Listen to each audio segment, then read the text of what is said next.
Hello प्यारे बच्चों, नमस्कार। हमारे कोचिंग संस्था में आपका स्वागत है। ये जो आप ऊपर देख रहे हैं आप, ये हमारे कोचिंग संस्था का नाम है जो खंडासा अयोध्या में स्थित है। तो आज मैं आपके लिए क्लास 10th मैथ के लिए जितने भी फार्मूले इम्पोर्टेंट हैं, सभी फार्मूलों को आपको मैं प्रोवाइड करवा रहा हूँ। चैप्टर वाइज सभी फार्मूले हैं। आप देख रहे हैं, वास्तविक संख्या फर्स्ट चैप्टर है। हर एक चैप्टर से आपको जितने भी फार्मूले हैं, सभी फार्मूले आज आपको इस वीडियो के माध्यम से आपको मिलेगा। तो आइए शुरू करते हैं। देखिए, वास्तविक संख्या, रियल नंबर। सबसे पहली बात तो नंबर क्या होते हैं, तो इन्हें हम प्राकृत संख्या, पूर्ण संख्या, पूर्णांक संख्या, परमेय संख्या, अपरमेय संख्या, वास्तविक संख्या तब आता है। इन सभी संख्याओं को मिलने से क्या बनता है, वास्तविक संख्या। एक एक करके हम सभी को जानते हैं। देखिए, सबसे पहले हमारा प्राकृत संख्या है। तो प्राकृत संख्या अंग्रेजी में नेचुरल नंबर कहते हैं। ठीक, तो वस्तुओं को गिनने के लिए जिन संख्याओं का हम प्रयोग करते हैं, गिनना मतलब गणन करना या गिनना, जिन संख्याओं का प्रयोग करते हैं उन्हीं संख्याओं को प्राकृत संख्या या गणन संख्या कहते हैं। जैसे 1 2 3 4 5 इस प्रकार से हम कितनी संख्या लिखते जाते हैं। दूसरा पूर्ण संख्या।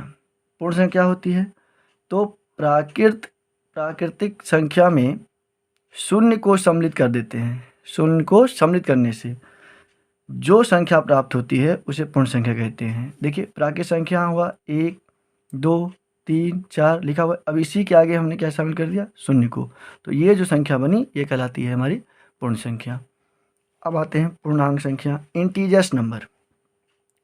यदि प्राकृतिक संख्या में शून्य के साथ, इस शून्य के साथ, प्राकृतिक संख्या में यदि इस शून्य के साथ, इसके साथ शून्य भी लिख दें, शून्य के साथ ऋणात्मक और धनात्मक, धनात्मक भी लिखना है, धनात्मक संख्याओं को सम्मिलित कर दें तो जो संख्या प्राप्त होती है उसे पूर्णांक कहते हैं। जैसे देखिए, ये हमारी प्राकृतिक संख्या है 1 2 3, आप देख ही रहे हैं, और इसके आगे ये प्लस साइन, इसके आगे ये प्लस साइन लिख दिया जाए और शून्य भी शामिल कर दो, ये ऋणात्मक संख्या है, इधर बढ़ती जाएंगी इधर बढ़ती जाएंगी, तो ये संख्याएं कहलाती हैं क्या, पूर्णांक संख्या, इंटीजर्स नंबर। ठीक, उसके बाद देखिए, उसके बाद अब आता है परमेय संख्या, रेशनल नंबर।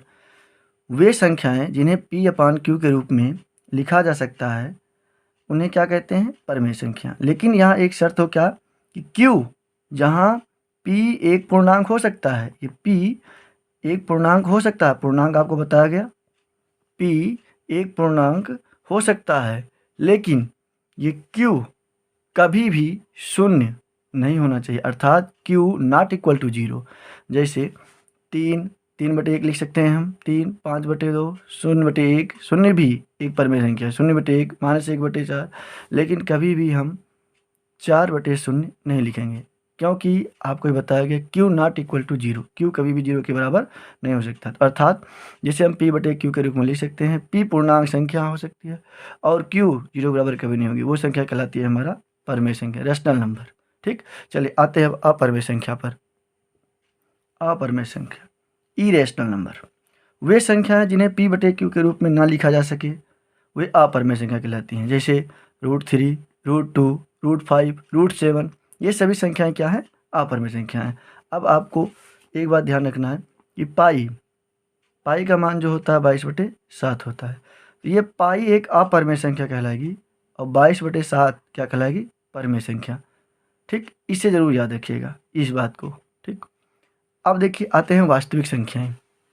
तो वास्तविक संख्या क्या होती है, वास्तविक संख्या, रियल नंबर, वे संख्याएं जो या तो परमेय संख्या हो या तो अपरमेय संख्या हो, मतलब परमेय संख्या अपरमेय संख्या दोनों को मिलाते हैं, या तो परमेय संख्या या तो अपरमेय संख्या हो, उसे हम लोग रियल नंबर कहते हैं, वास्तविक संख्या। जैसे 5 या 3 + √2, देखिए परमेय अपरमेय दोनों मिल गया, ये भी वास्तविक संख्या कहलाएंगी। 3/2, 5/3, इस प्रकार से कई संख्याएं हैं जो वास्तविक संख्या कहलाती हैं। इसी हमारे चैप्टर का नाम है। तो हमारे चैप्टर का नाम क्या है कि वास्तविक संख्या, इसी के अंदर हमें पढ़ना है वास्तविक संख्या क्या है, रियल नंबर।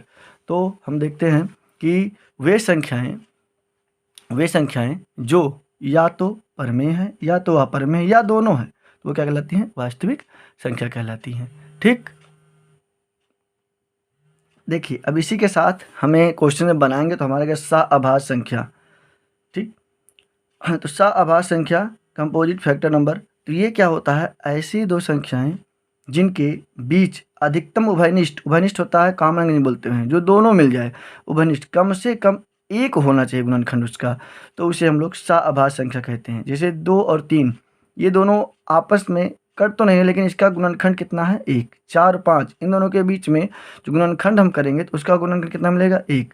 16 और 21 इन दोनों के बीच में अगर कॉमन देखेंगे तो हमें मिलेगा कितना, मात्र 1। जैसे देख लीजिए आप, जैसे कि 4 का आप क्या करिएगा, 2 गुणे 2 कर सकते हैं, 5 क्या करेंगे, 5 गुणे 1, यहाँ भी 1 लिख सकते हैं। देखिए दोनों में क्या मिल रहा है, 1 मिल रहा है ना, तो जिसमें सिर्फ और सिर्फ उभयनिष्ठ गुणनखंड क्या मिले, 1 हो, उसे कहते हैं हम लोग सअभाज्य संख्या, ठीक।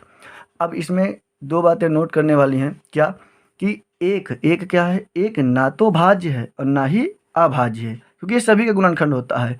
एक ना तो भाज्य ना ही अभाज्य है, और सबसे छोटी अभाज्य संख्या क्या होती है, 2। अब भाज्य और ये अभाज्य, ये दो शब्द आया, भाज्य अभाज्य, ये क्या होती है, तो ऐसी संख्याएं जो केवल और केवल एक और अदर संख्या से कटती हैं, अपने आप से भी कट जाए और एक से भी कट जाए, अब कोई अदर नंबर से कटा वो भाज्य होता है। और इसमें अभाज्य जो केवल केवल सिर्फ एक से कटे और अपने आप से कटता हो, डिवाइड होता हो, उसे हम लोग अभाज्य कहते हैं, ठीक। ये दोनों क्लियर हुए, कि जो अपने आप से कटता हो, उसके बाद कोई और नंबर से कट जाता हो, और उसके बाद और एक से भी डिवाइड होता हो, वो होता है भाज्य। और अभाज्य जिससे सिर्फ एक से डिवाइड होता है और अपने आप से, वो अभाज्य। जैसे देख लीजिए, जैसे मान लीजिए गिनती लिखते हैं, 1 2 3 4 5 6 7 8 9, चलिए इतने और लिख सकते हैं।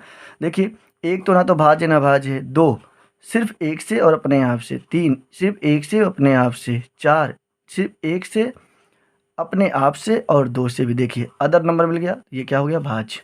5 एक से अपने आप से, 6 एक से अपने आप से कट रहा है और 2 से भी कट रहा है, 3 से अदर नंबर मिल गया, ये भाज्य, ठीक। ये एक से अपने आप से कट रहा है, ये एक से अपने आप से कट रहा है, अदर नंबर से क्या, 2 से भी, 4 से भी, है ना, अदर नंबर। देखिए तो ये सब जो संख्या मिली, ये संख्या जो मिली, ये संख्या जो मिली, ये सब संख्या क्या कहलाती हैं, भाज्य, और ये संख्याएं क्या कहलाएंगी, अभाज्य, क्योंकि अपने आप से कटे। इसी प्रकार से ये देखिए 9 भी एक से कट रहा है, अपने आप से कट रहा है, कट रहा है ना, और 3 से भी डिवाइड हो रहा है, कटा नहीं कट रहा है, तो ये हमारा भाज्य संख्या है। समझ में आया, ठीक। तो भाज्य अभाज्य ये छोटी सा डिफिनेशन है, आप समझ लीजिए कि ऐसी संख्या है जो सिर्फ एक से अपने आप और अदर संख्या से कटती हो वो भाज्य, और जो अपने आप से कटती हो, एक से डिवाइड होती हो, वो अभाज्य, ठीक।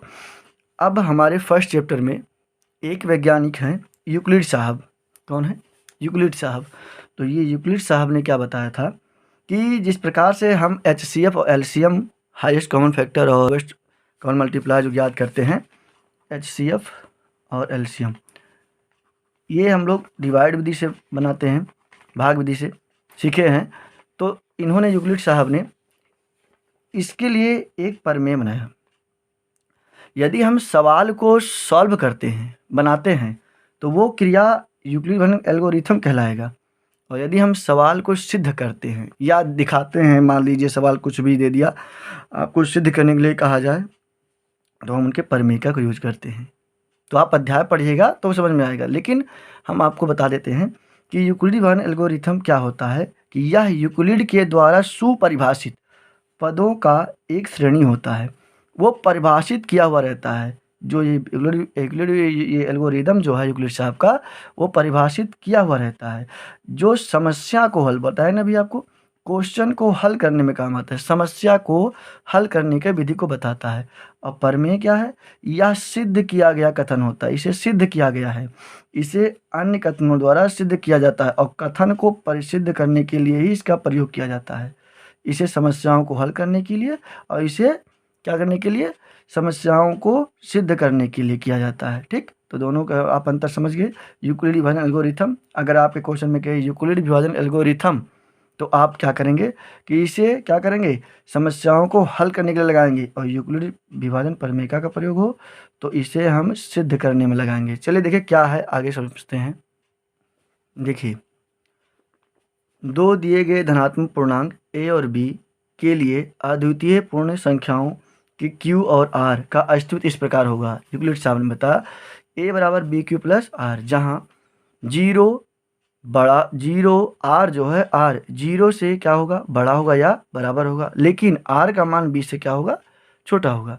यहाँ जो भी R का मान होगा ये या तो 0 आ जाएगा या तो 0 से बड़ा होगा, लेकिन कभी भी 20 से बड़ा नहीं होगा, 20 से क्या होगा, छोटा। इसका मतलब क्या होता है कि जिधर में मुंह खुला रहता है ये वाला, उसे कहते हैं हम लोग क्या, बड़ा। तो ये इधर वाले को छोटा कहते हैं। तो ये R का मान क्या है, R का मान 0 से बड़ा, ग्रेटर देन इक्वल टू, है ना, बड़ा है R का मान किससे, 0 से, और ये B से क्या है, छोटा है। इसका मतलब ये हुआ B बड़ा है ना। जहाँ पर आप देख रहे हैं कि A क्या है, भाज्य संख्या, B क्या है, भाजक भाज्य है, और B क्या है, भाजक, Q क्या है, भागफल, R क्या है, शेषफल। हम डिवाइड करेंगे तो B को A में डिवाइड करेंगे, यहाँ क्वाड्रेंट बचेगा, यहाँ रिमाइंडर। इस प्रकार से हम फार्मूले को लगाते हैं यूक्लिड डिवीजन एल्गोरिथम। इसमें एक फार्मूला और है कि दो संख्या दी रहती है, पहली संख्या गुणे दूसरी संख्या, तो इसके बराबर होता है मासापा और लासापा, HCF गुणे LCM, ये भी लिख सकते हैं हम, HCF गुणे LCM। समझ में आया। एक फार्मूला और है, दोनों संख्याओं का गुणनफल हम लिख सकते हैं, यही संख्या है, दो संख्या ना लिख कर हम लिख रहे हैं क्या, दोनों संख्याओं का गुणनफल बराबर HCF गुणे LCM। इससे संबंधित कुछ और भी हैं, देखिए आपको हम बता रहे हैं। कह रहा है कि यदि परमेय संख्या P/Q को ऋणोत्तर पूर्णांक m और n के लिए 2 पे पावर m और 5 पे पावर n के रूप का लिखा जा सके तो वह एक शांत दशमलव प्रसार होता है। यदि किसी ऋणोत्तर परमेय संख्या P/Q है तो अगर Q को हम 2 पे पावर m के रूप का और इंटू 5 पावर n के रूप का लिख लेते हैं तो वो शांत होता है, अन्यथा जो ना लिखा जा सके वो क्या होता है, अशांत। जब आप चैप्टर पढ़िएगा, सवाल को पढ़िएगा, सवाल बनाइएगा, तब आपके समझ में आएगा ये क्या कह रहे हैं। ठीक, तो आपको सवाल बताया जाएगा, आप इसी चैनल पर बने रहेंगे, प्रत्येक सवाल को आपको एक एक सवाल सॉल्यूशन करके बताया जाएगा, सभी फार्मूले पर एक एक सवाल बताया जाएगा। लेकिन अभी हमारा सिर्फ मकसद है कि आपको फार्मूला बताना, लिखाना, आप लिख लीजिए सब, तो आपको सवाल बताएंगे तभी आपके समझ में आएगा। ठीक, अब इसमें जो आपको नोट करने वाली बातें हैं वो क्या, तो देखिए एक नोट करने वाली ये 4 बातें हैं। दो परमेय संख्याओं का योग एक परमेय संख्या, बहुत ही इंपॉर्टेंट है, ये चारों लाइन बहुत ही इंपॉर्टेंट है, इसे आप ज़रूर याद कर लीजिएगा। क्या कि दो परमेय संख्याओं का योग एक परमेय संख्या होता है, दो परमेय संख्याओं का गुणनफल हमेशा परमेय संख्या होता है, परमेय और अपरमेय संख्या का योग अपरमेय होता है। अगर हम परमेय संख्या और अपरमेय संख्या को जोड़ते हैं तो वो क्या होगा, अपरमेय होगा। परमेय और अपरमेय संख्या का गुणनफल करते हैं तो पर भी क्या होगा, अपरमेय होगा। ये दोनों बहुत इंपॉर्टेंट है, याद रखिएगा। चलिए दूसरा चैप्टर हमारा है बहुपद। बहुपद पॉलिनोमियल, देखिए पॉलिनोमियल से अंग्रेजी में कहते हैं इसको। बहुपद क्या होता है, PX। मैंने आपको बताया कि मैं सिर्फ फार्मूला लिखवाने के मकसद से बता रहा हूँ, अभी सवाल सॉल्यूशन नहीं कराऊंगा कि समझाऊंगा नहीं कैसे आया, तो अभी सिर्फ फार्मूला, इस वीडियो में सिर्फ और सिर्फ आप फार्मूले को ही पढ़ेंगे, पूरे फार्मूले, पूरे चैप्टर का। दूसरा चैप्टर है बहुपद। देखिए PX बराबर A0 plus A1x plus A2x square, इस रूप का जो बहुपद रहता है कहाँ तक, n पदों तक, तो इसे हम लोग क्या कहते हैं, बहुपद। जहाँ ये an कभी भी 0 नहीं आएगा और ये कभी an क्या होगा, ये an कभी 0 नहीं होगा, और x nवीं की घात होगा। ये nवीं क्या है, कोई संख्या हो जाए वो घात होगा तो बहुपद कहलाती है। यहाँ A1 A2 A3 A2 A3 A4 ये सब क्या है, वास्तविक संख्या, और वास्तविक संख्या होता है, अभी हमने आपको बताया था। ठीक, इसके आगे देखते हैं बहुपद में। देखिए बहुपद देखिए कितने प्रकार के होते हैं, रैखिक बहुपद, द्विघात बहुपद, त्रिघात बहुपद। तो जिन बहुपद पर एक की घात होती है उसे हम लोग क्या कहते हैं, रैखिक बहुपद। देखिए जो AX प्लस B के रूप का रहता हो जहाँ A बराबर 0 कभी ना हो, तो ये example 4x plus 5 3x plus 2। देखिए इस पर पावर कितना है, एक है। जिस पर घात जो है एक का होता है, पावर एक होता है, उसे हम लोग क्या कहते हैं, रैखिक। जिस पर 2 की पावर होती है द्विघात, ठीक, जिस पर 2 की पावर होती है उसे द्विघात, और जिस पर 3 की पावर होती है उसे त्रिघात, या जिसे AX square plus BX plus C के रूप में लिखा सकता है वो द्विघात होता है। और ये त्रिघात क्या है, जिस पर 3 की घात हो, जिस बहुपद पर 3 की घात हो त्रिघात होता है। तो हम ये सब पढ़ने के लिए नहीं रहते हैं, आप लोग वीडियो को पॉज करके लिख सकते हैं, है ना। कि क्या होता है क्या नहीं। हम बाद में आपको एक एक करके सभी का स्क्रीनशॉट लेने का समय दूंगे, सब पेजों का आपको बताएंगे। ठीक, चलिए देखिए अब अगला देखिए, अभी द्विघात से संबंधित कुछ फार्मूले हैं। देखिए द्विघात बहुपद कुछ हैं तो उनके संबंधित कुछ फार्मूले हैं। यदि द्विघात बहुपद ax square plus B X plus C के शून्यक अल्फा और बीटा हों तो उन्हें जांच करने के लिए जो फार्मूले होते हैं ये दो तरीके जांच करते हैं। शून्यकों का योगफल अल्फा प्लस बीटा बराबर माइनस बी अपान ए, या इसको हम लिख सकते हैं माइनस एक्स का गुणांक और एक्स स्क्वायर गुणांक। ये क्या है, तो माइनस एक्स मतलब ये देखिए ये एक्स का जो है यहाँ पर जो एक्स है इसका गुणांक ये होता है, ये माइनस एक्स गुणांक, और एक्स स्क्वायर गुणांक क्या है, ये इसके बगल में लिखा है ये एक्स स्क्वायर गुणांक। तो हम ये ना लिखकर हमने क्या लिखा है माइनस बी और क्या ए, समझ में आया। तो शून्य को गुणनफल क्या होता है अल्फा इंटू बीटा बराबर सी अपान ए। सी क्या है अचर पद, सी क्या है अचर पद, ये यहाँ पे जो संख्या रहेगा वो क्या होता है सी। ठीक, और ए एक्स स्क्वायर गुणांक। ठीक, अब अगला देखेंगे शून्यकों का अगर योगफल और शून्य को गुणनफल दिया हो, तो अगर शून्यकों का योगफल ये दिया हो और शून्य को गुणनफल ये भी दिया हो तो हम क्या करेंगे, तो हमें द्विघात ज्ञात करना रहता है। क्या द्विघात ज्ञात करना रहता है, उसके लिए डायरेक्ट फार्मूला क्या है ए एक्स बराबर X square plus alpha plus beta into X और plus alpha into beta. X square plus alpha plus beta into X और प्लस अल्फा इंटू बीटा, ये जो मान है ये दिया रहता है। जब एक्सरसाइज सोल्व करवाएंगे तब आपके समझ में आएगा। ठीक, शेषफल पर में क्या होता है भाज्य बराबर भाजक गुणे भागफल प्लस शेषफल, ये आप पढ़े यूक्लिड में, ये शेषफल पर में है, इसका भी यूज करेंगे एक्सरसाइज में जब बनाएंगे तब। अभी सिर्फ आप फार्मूला बताया जा रहा है। बहुपद में एक पद वाले को एक पदी कहते हैं, दो पद वाले को द्विपदी, तीन पद वाले को त्रिपदी कहते हैं, शून्य पद वाले को शून्य पद कहते हैं, ये आपको पता होना चाहिए। दो या दो से अधिक बहुपद का योग घटाव गुणा करने पर क्या कहलाता है, सभी पद जो है एक पदी कहलाते हैं। क्या एक पद बहुपद से ही प्राप्त होता है। दो या दो से अधिक बहुपद का योग घटाव गुणा करने पर सिर्फ और सिर्फ एक ही पद प्राप्त होंगे। अगर हम जोड़ेंगे, घटा रहे हैं, गुणा कर रहे हैं तो सिर्फ एक ही पद प्राप्त होगा। ठीक, इससे संबंधित कुछ फार्मूले हैं जो हमें एक्सरसाइज में काम आएंगे। Alpha plus beta square alpha plus beta का square minus 2 alpha beta, alpha minus beta का स्क्वायर आप देख रहे हैं लिखा हुआ, नोट कर लीजिएगा इससे। ठीक, अल्फा बीटा गामा अगर है तो उसके लिए फार्मूला लिखा हुआ है, इसे आप नोट कर लीजिएगा। ठीक, तो इसे आप नोट कर लीजिए, ये सब एक्सरसाइज जब बनाएंगे तो आपके सवाल समझ में आएंगे। ठीक, चलिए आगे देखते हैं, काफ़ी लंबा वीडियो हो जाएगा इसलिए थोड़ा जल्दी हम ख़त्म करते हैं इसको। चलिए अब तीसरे पार्ट की ओर चलते हैं।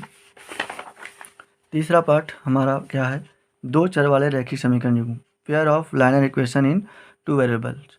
तो देखिए इसमें क्या पढ़ना है, चर राशि अचर राशि, ये दो पहले पढ़ लेते हैं। ये बहुत कि चर किसे कहते हैं अचर किसे कहते हैं, वेरिएबल और कांस्टेंट, जिसका मान स्थिर नहीं होता जो बदलते रहता है चर राशि कहलाता है। जैसे एक्स वाई जेड अल्फ़ाबेटिक जो होते हैं वो क्या होते हैं चर राशि। अचर क्या होते हैं, जिसका मान स्थिर रहता है वो क्या होते हैं अचर राशि कहलाते हैं, जैसे 2 3 4 5 ये सब। ठीक, दो चर राशि का समीकरण, दो चर वाले रैखिक समीकरण का युग्म किसे कहते हैं, दो चर, एक चर x दूसरा चर y, x और y के मानों का युग्म जो a1x b1y और c1 बराबर 0, a2x plus b2y plus c2 बराबर 0 समीकरण को संतुष्ट करता है। इसे जो सिद्ध करता है वो क्या कहलाता है, दो चर वाला रैखिक समीकरण युग्म कहलाता है। ठीक, दो चर वाले रैखिक समीकरण युग्म कहलाता है, जहाँ a1 a2 b2 c1 c2 ये सब क्या है वास्तविक संख्याएं होती हैं। ठीक, उसके बाद देखिए जब रेखाएं एक ही बिंदु पर प्रक्षेद करें तो दिए गए समीकरण क्या होते हैं का अद्वितीय हल होता है। जब रेखाएं एक बिंदु पर प्रक्षेद करती हो तो जैसे ये एक रेखा ये दूसरी रेखा ये, अगर एक ही बिंदु पर प्रक्षेद करती हो तो उसका अद्वितीय हल होता है। जब दो रेखाएं एक दूसरे के समांतर होती हों इस प्रकार से तो इसका कोई हल नहीं होता। और जब दो रेखाएं एक दूसरे पर अध्यारोपित होते हैं, ये पहली रेखा इसी पे दूसरी रेखा हो तो दिए गए समीकरण का अनेक हल होते हैं। इसके लिए आपको ये सारणी याद करना पड़ेगा। ये देखिए a1 a2 not equal to b1 b2, तो ग्राफ इसका ग्राफीय निरूपण प्रच्छेदी होगा और बीजगणितीय जब निरूपण करेंगे तो इसका केवल एक हल होगा, अद्वितीय जिसको बोलते हैं। a1 upon a2 equal to b1 upon b2 equal to c1 upon c2 हो तो इसका ग्राफीय निरूपण संपाती होगा, मतलब एक रेखा का समीकरण उसी के ऊपर दूसरी रेखा का समीकरण। ठीक, और बीजगणितीय निरूपण क्या होगा, तो इसका परिमित रूप से अनेक हल होंगे। ठीक, अब A1 equal to A1 equal to A1 upon A2 equal to B1 upon B2, और उसके बाद क्या होगा, not equal to C1 upon C2, इस प्रकार से हो तो हम क्या कहेंगे कि ये इसका कोई हल नहीं होगा, इसका कोई भी हल नहीं होगा। समझ में आया? चलिए देखिए, अब इसी में हमें पढ़ना है बीजगुणनखंड। तो इसका फार्मूला हम क्या जानते हैं कि x बराबर B C minus B C, ऐसे याद करना है आपको, x upon B C minus B C, Y upon C A minus C A, उसके बाद 1 upon A B minus A B. तो यहाँ पर x upon A B C minus B C, Y upon C A minus C A, और 1 upon A B minus A B, ये तो याद कर लेंगे आप। 12 21 12 21 12 21, ये नंबर लगा देते हैं, 12 21 12 21 12 21। ठीक, फिर से देखिए, x upon B C minus B C, Y upon C A minus C A, 1 upon A B minus A B, 12 21 12 21 12 21 12 21। ठीक, इस फार्मूले को इस प्रकार भी लिख सकते हैं। क्या इसमें कह रहा है, कुछ नोट्स हैं, देखिए कह रहा है x के समीकरण y बराबर 0 और y का समीकरण x बराबर 0 होता है। यदि x पे कोई समीकरण है तो y 0 हो जाएगा, और y पे कोई समीकरण है तो x 0 हो जाता है। किसी रैखिक समीकरण का आलेख खींचने के लिए कम से कम 2 बिंदुओं की आवश्यकता होती है। कोई भी अगर हम खींचते हैं आलेख तो 2 बिंदु होना आवश्यक होता है। ठीक, चलिए अगला देखते हैं। अगला फार्मूला देखेंगे, द्विघात समीकरण, क्वाड्रेटिक इक्वेशन, द्विघात समीकरण। यदि ए बी सी वास्तविक संख्या हो तो आप देख ही सकते हैं, इसको आप पढ़ लीजिएगा, है ना। A1 ax square plus B X plus C बराबर 0 के रूप का हो, उसे हम लोग क्या कहते हैं, द्विघात समीकरण कहते हैं। त्रिघाताचार सूत्र द्विघात सूत्र भी कहते हैं, या त्रिघाताचार सूत्र कहते हैं इसे। ठीक, इसे आप नोट कर लीजिएगा। विविध कर याद करने के लिए आपको पता होना चाहिए क्या, तो विविध कर क्या होता है, तो डी बराबर बी स्क्वायर माइनस 4ac को क्या कहते हैं हम लोग, विविध कर कहते हैं। जहाँ डी बड़ा हो, बराबर हो 0 के, तो मूल वास्तविक होते हैं। डी बड़ा हो 0 के तो मूल वास्तविक असमान होंगे, और डी अगर बराबर हो तो मूल वास्तविक होंगे और समान होंगे। इन अगर कोई समीकरण इस रूप का हो तो इसके लिए फार्मूला ये हम लगा सकते हैं, अल्फा ज्ञात करने के लिए, 2 मूल ज्ञात करने के लिए अल्फा, और बीटा ज्ञात करने के लिए। पूर्ण वर्ग विधि आपको बहुत अच्छे से समझाया जाएगा वीडियो में। इसे ज्ञात करने के कुल हम कितने नियम को पढ़े हैं, देखिए 1 2 3 4 5 6 नियमों को। ठीक, तो आप इसे नोट कर लिए, जब पूर्ण वर्ग विधि बताया जाएगा तो ये आपको बताया जाएगा किस प्रकार से सॉल्व किया जाता है ना। तो ये आप इसे नोट कर लेंगे। उसके बाद ये आपका आगे कह रहा है, यदि समीकरण देखिए दिख रहा होगा, यदि समीकरण ax power 4 plus ax square plus C के रूप का हो तो एक्स स्क्वायर को हम क्या मानते हैं, y मानते हैं। अगर कोई समीकरण रूट अंडर इस रूप में हो तो हम क्या मानते हैं इसको, तो हम दोनों तरफ क्या करते हैं, वर्क करते हैं। अगर कोई समीकरण इस रूप का हो तो हम दोनों तरफ क्या करेंगे, वर्क करेंगे। और यदि कोई समीकरण इस रूप में हो तो हम क्या करेंगे कि x प्लस 1/2 का होल स्क्वायर माइनस 2 का प्रयोग करेंगे, और y बराबर x प्लस 1/x के मान को रखकर हल करेंगे। ये सब सवाल बनाएंगे तब आपके समझ में आएगा, जब सवाल बताएंगे आपको तभी आपके समझ में आएगा। ठीक, अभी आप फिलहाल इसको नोट कर लीजिए। चलिए देखिए आगे आते हैं, अगला 5 चैप्टर समांतर श्रेणी, अर्थमेटिक प्रोग्रेशन। समांतर श्रेणी किसे कहते हैं, ये आपका दिया गया है। सार्वंतर कॉमन डिफरेंस, ये किसी भी श्रेणी के 2 क्रमागत पदों का अंतर सर्वांतर कहलाता है। इसे डी से प्रेजेंट करते हैं, डी बराबर A2 माइनस A1, और अगर और याद करना है D2 बराबर जाते हैं A3 माइनस A2। ठीक, किसी भी AP के लिए पहला पद क्या होता है, A, सर्वांतर क्या होता है D, और अंतिम पद क्या होता है, या तो L या तो AN। ठीक, इसके लिए फार्मूला यहाँ पर लिख रखा है। समांतर श्रेणी के n पदों के योग के लिए फार्मूला आपको यहाँ नोट कर लीजिए। योग जिसको हम SN से प्रेजेंट करते हैं, इसके लिए आप नोट कर लीजिए। यहाँ पर क्या है कि AN को हम क्या लिख सकते हैं, L लिख सकते हैं, नहीं लिख सकते, AN को हम L लिख सकते हैं। ठीक, उसके बाद यदि n पदों का योग का nवां पद ज्ञात करना हो, यदि n पदों का योगफल nवां पद ज्ञात करना हो, तब SN बराबर SN-1 बराबर AN। ये सब फार्मूला सिर्फ आपको लिखवा जा रहा है, ये आप मैं सोचे कि सवाल नहीं बताया, समझा नहीं जा रहा, ये सिर्फ फार्मूला आपको प्रोवाइड कराया जा रहा है। जब हम एक्सरसाइज सॉल्व करवाएंगे तो एक एक फार्मूले को हम सॉल्व करेंगे। अगला चैप्टर हमारा त्रिभुज का है, बहुत इंपॉर्टेंट चैप्टर है। सर्वांग समता समरूपता, सर्वांग समता सर्वांग में क्या होता है कि जितनी बड़ी आकृति रहती है, जितना बड़ा उसका आकार रहता है, उसी के ऊपर दूसरी आकृति भी उसी के ऊपर रख देते हैं, तो उसकी माप और आकृति दोनों बराबर रहती है।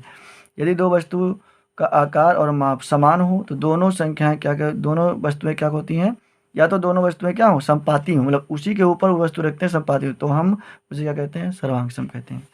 समरूपता क्या होता है, तो दोनों वस्तुओं का आकार समान हो लेकिन उसका माप समान हो, जैसे एक बड़ा हो गया एक छोटा हो गया, दोनों त्रिभुज ही है, दोनों में तीन ही भुजाएं हैं, लेकिन ये एक बड़ा है और एक छोटा हो। यदि दो वस्तुएं का आकार समान हो लेकिन माप भिन्न भिन्न हो तो उसे क्या कहते हैं, समरूप। सर्वांगसम का सिंबल इस प्रकार होता है, समरूप का सिंबल इस प्रकार होता है। एक्सरसाइज जो हमें ये क्लास 9th में काम है, ये क्लास 10th में हम काम है आता है, तो हम क्लास 10th में इसके बारे में पढ़ेंगे। चलिए समरूपता के बारे में कुछ पढ़ लेते हैं। देखिए, त्रिभुजों की समरूपता कसौटी है 1 2 3 4, ये सभी त्रिभुज समरूपता की कसौटियाँ हैं जो आप देख रहे हैं। दो त्रिभुज समरूप कब होते हैं, जब इनकी संगत भुजा समानुपाती होती है, अर्थात A B upon P Q, ये दो त्रिभुज है, यहाँ पर इस प्रकार से त्रिभुज बना है पी क्यू आर है, ठीक, ये समरूप होती हैं। ये समरूपता नियम कहलाती है एस एस एस समरूपता नियम। अगर एंगल बराबर हो तो कहते हैं ए समरूपता नियम, और यदि इसके दो कोण बराबर होते हैं, तीसरा कोण बराबर होता है, इसे ए समरूपता कहते हैं, ऊपर में भी कहते हैं इसे, ठीक। अब उसके बाद यदि कह रहा है दो संगत भुजा समानुपातिक हो तो इनके बीच का कोण क्या होते हैं, बराबर होते हैं, इसे हम लोग कहते हैं ऐसे ए समरूपता नियम, ठीक। देखिए समरूपता इस प्रकार दर्शाया गया है, ये जब सवाल बनेगा तभी आपके समझ में आएगा, है ना। बाकी आपके लिए हमने लिख रखा है कि इतने नियम लगते हैं सवाल में, ठीक। अब कुछ थ्योरम है जो हमें पढ़ना है, बहुत ही इंपॉर्टेंट, है ना। तो ये पहला प्रमेय, ये थ्योरम बहुत ही इंपॉर्टेंट है, ये सब थ्योरम ये सिद्ध करना रहता है, आपको सिद्ध करवाया जाएगा, लेकिन पहले आप इसको नोट कर लीजिए क्या है, कौन से थ्योरम है, ठीक।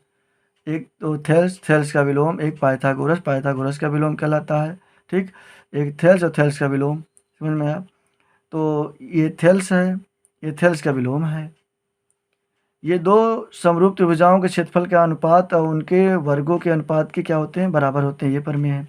पाइथागोरस का प्रमेय है, इसका विलोम भी है, ये सभी आपको सिद्ध करवाया जाएगा, ठीक। ये प्रमेय है, जब तक ये सिद्ध नहीं करेंगे आपके समझ में आएगा नहीं ये। तो त्रिभुज हमारा 7वां पार्ट था, वो सॉरी 6वां पार्ट है। 7वां पार्ट निर्देशांक ज्यामिति, कोऑर्डिनेट ज्योमेट्री, इसमें दूरी सूत्र आता है।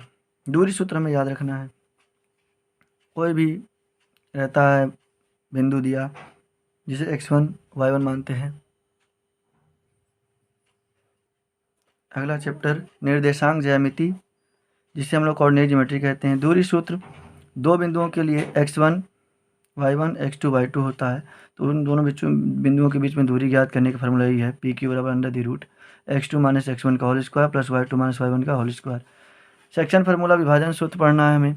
विभाजन सूत्र क्या होता है, यदि दो बिंदु निर्देशांक जो दिए हुए बिंदु x1 y1 x2 y2 मिलाने वाले रेखाखंड को m1 अनुपात m2 ज्ञात करते हैं, तो उसके लिए फार्मूला ये है क्या, तो इसमें भी वही फार्मूला 12 21 12, हम क्या कैसे याद करेंगे इसको, देखिए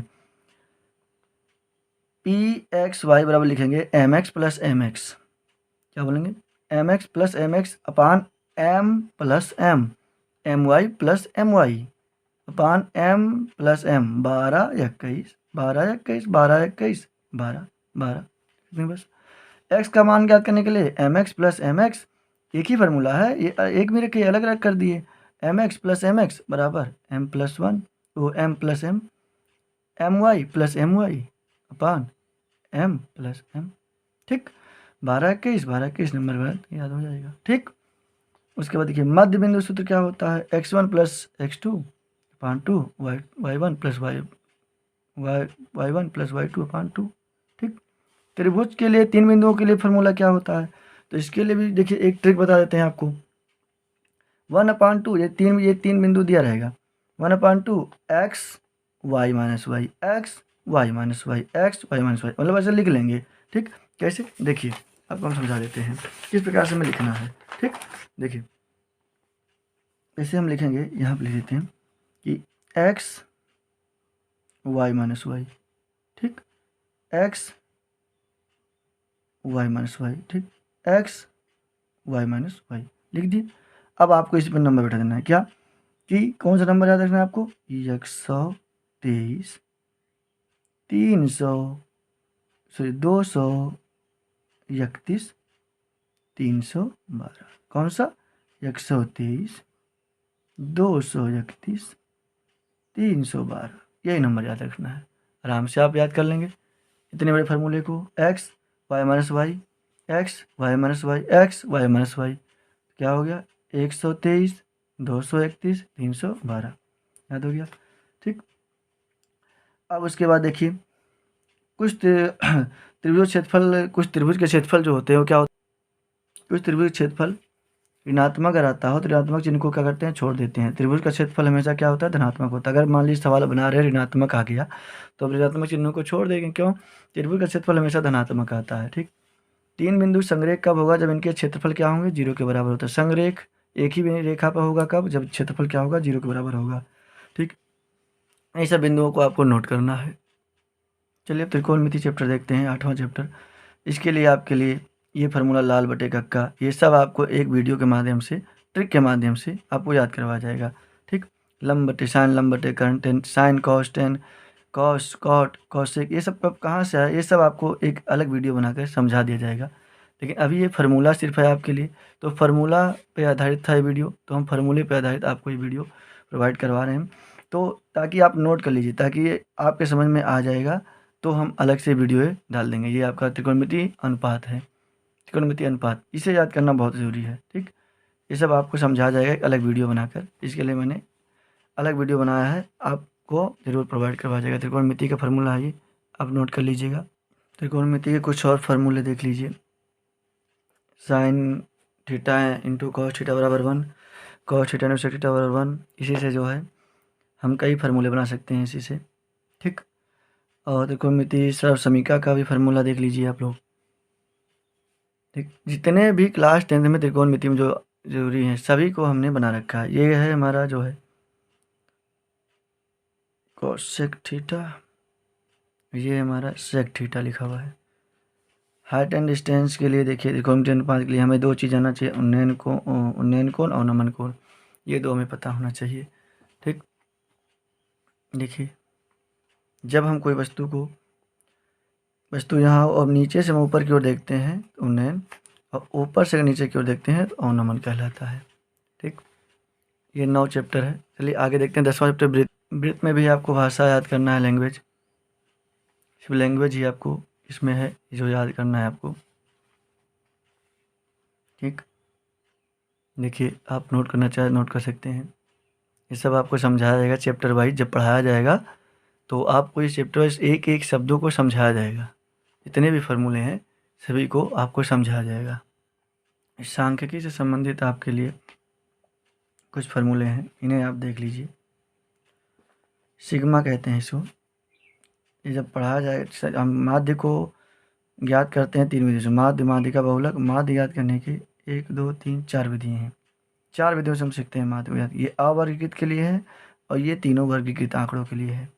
ठीक।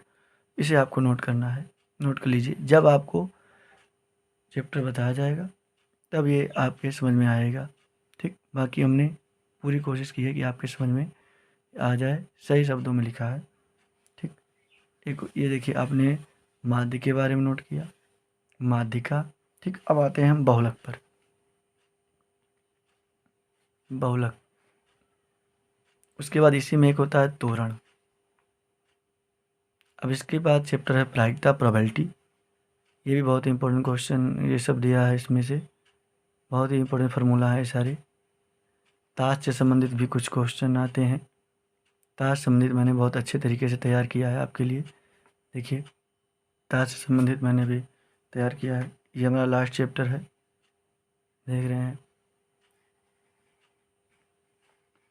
अब आपको इन सभी का PDF आपको हमारा नंबर मिल जाएगा जो शुरू में बताए थे, और इन सभी का दूसरा वीडियो जो पड़ेगा वो सिर्फ और सिर्फ स्क्रीनशॉट के लिए ही होगा। देखने के लिए बहुत बहुत धन्यवाद। आपका दिन शुभ हो। ये वीडियो सिर्फ और सिर्फ आप नोट करने के लिए पॉज करके नोट कर सकते हैं।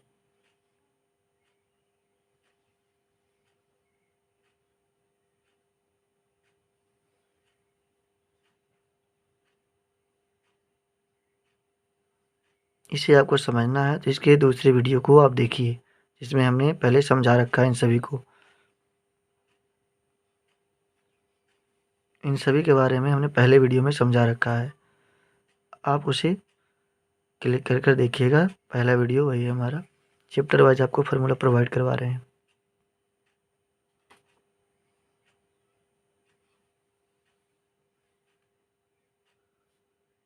आप चाहे तो स्क्रीनशॉट ले लीजिए, चाहे तो आप इसे नोट करते चलिए, पॉज कर करके वीडियो को रोक कर आप इसे नोट कर सकते हैं।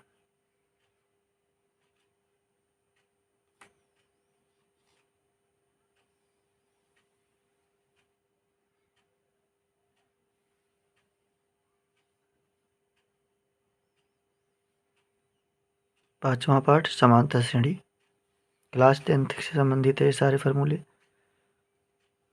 बहुत ही इंपॉर्टेंट फार्मूले हैं सभी।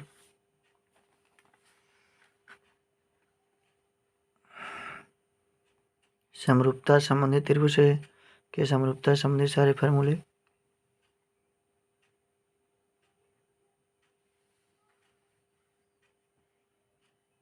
सातवां पाठ निर्देशांक ज्यामिति से संबंधित।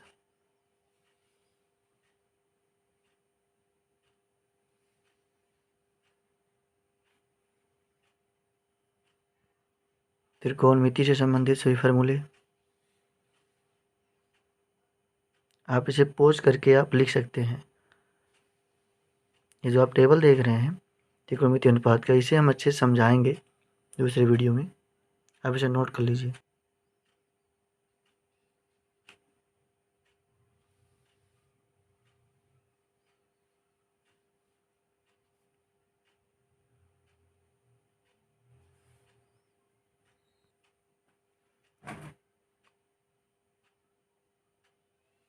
वृत्त से संबंधित सभी जितने बिंदुएं हैं सभी पॉइंटों को मैंने नोट किया है,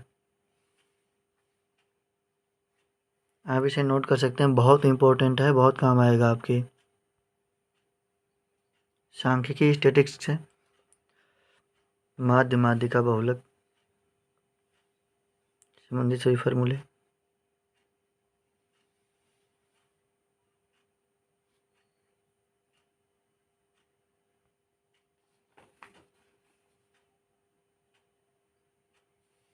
आप इसे पॉज करके वीडियो को रोक करके नोट कर सकते हैं।